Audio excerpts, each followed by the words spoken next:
Day 3 tips to study well. இன்றைக்கி உள்ள topic position. நாம் படிக்க உட்கார்றப்ப எந்த பொசிஷனில் உட்காரணுங்கிறது ரொம்ப ரொம்ப முக்கியம்.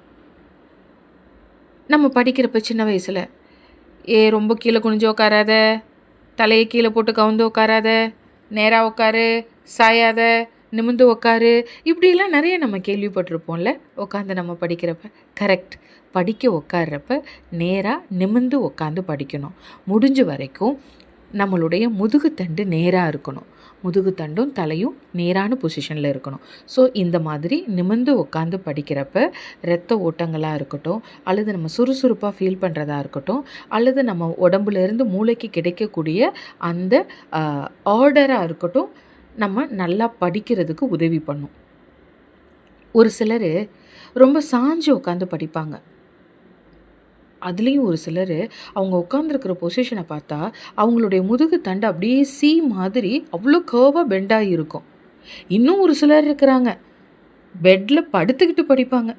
இந்த மாதிரி பொசிஷன்ல எல்லாம் நாம் இருந்து படிக்க ஆரம்பிக்கிறதுனால ரொம்ப சீக்கிரமாக தூக்கத்தை ஃபீல் பண்ண ஆரம்பிச்சிடுறோம். ஏன் தெரியுமா?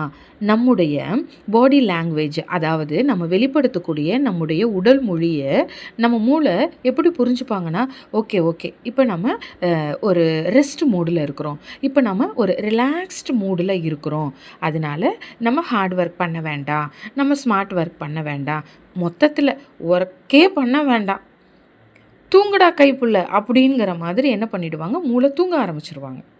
நாம் பொதுவாக யோசித்து பார்த்தா நம்மளுக்கு புரியும், ரிலாக்ஸ் பண்ணுறப்ப நம்ம எந்த பொசிஷனில் இருக்கிறோம், அல்லது நம்ம தூங்குறப்ப எந்த பொசிஷனில் இருக்கிறோம். இப்போ அதே மாதிரி ஒரு பாடி லாங்குவேஜை அந்த உடல் மொழியில் நம்ம இருக்கிறப்ப மூளை என்ன பண்ணிடும், அதை ரிப்பீட்டடாக செஞ்சு பழக்கப்பட்டதுனால, ஒரு விஷயத்தை நம்ம மூளை செஞ்சு பழக்கப்பட்டதுனால நம்முடைய பெர்மிஷன் இல்லாமலேயே அது செய்ய ஆரம்பிச்சிடும். ஆமாம், நம்முடைய உடல் எந்த பொசிஷனில் இருக்கோ அதுக்கான வேலையை நம்ம மூளை செய்ய ஆரம்பிச்சிருவாங்க.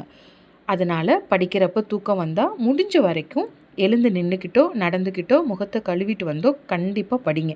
ஏதாவது சூடாக குடிக்க முடிஞ்சால் கூட குடிச்சிட்டு ரிஃப்ரெஷ் ஆகிட்டு வந்து படிக்க ஆரம்பிங்க. படிங்க, நல்லா படிங்க, நல்லா படிங்க.